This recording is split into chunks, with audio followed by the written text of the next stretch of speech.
The following video has been rated politically incorrect by the Motion Picture Association of America. It is intended for patriotic audiences.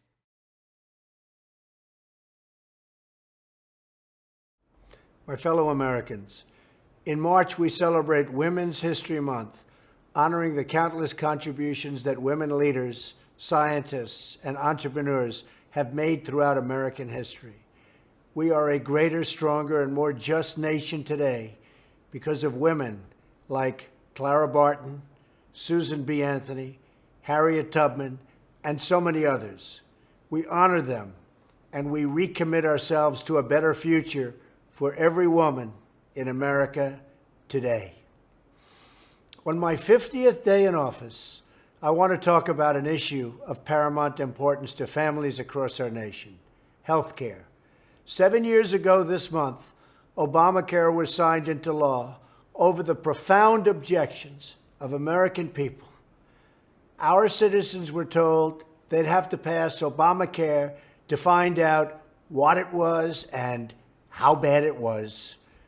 Now we know that the hundreds of pages were full of broken promises. Americans were promised that Obamacare would bring premiums down $2,500 for a typical family. Instead, they've gone up by more than $4,000. Americans were promised that Obamacare would increase competition and provide them with more choices. Instead, the number of plans to choose from has plummeted, and I mean plummeted. This year, Americans in nearly 1/3 of all counties have only one insurer to choose from on the exchanges, or in effect, no real choice at all. Americans were promised that if they liked their health insurance and their doctors, they could keep them.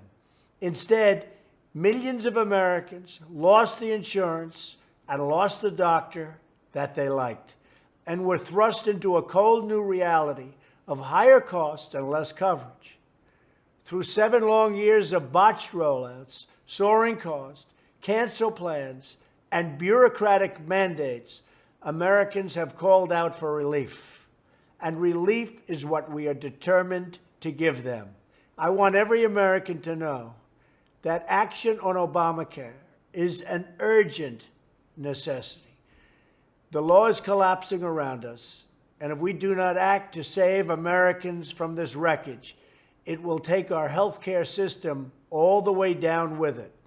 If we do nothing, millions more innocent Americans will be hurt and badly hurt. That's why we must repeal and replace Obamacare.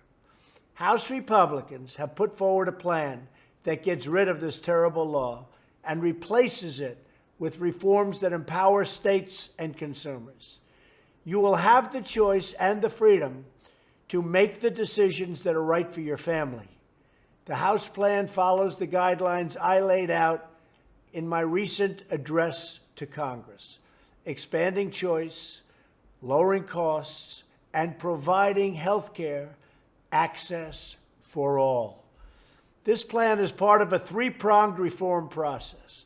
In concert with the plan in front of Congress, I have directed Dr. Tom Price, our Secretary of Health and Human Services, to use his authority to reduce regulations that are driving up costs of care.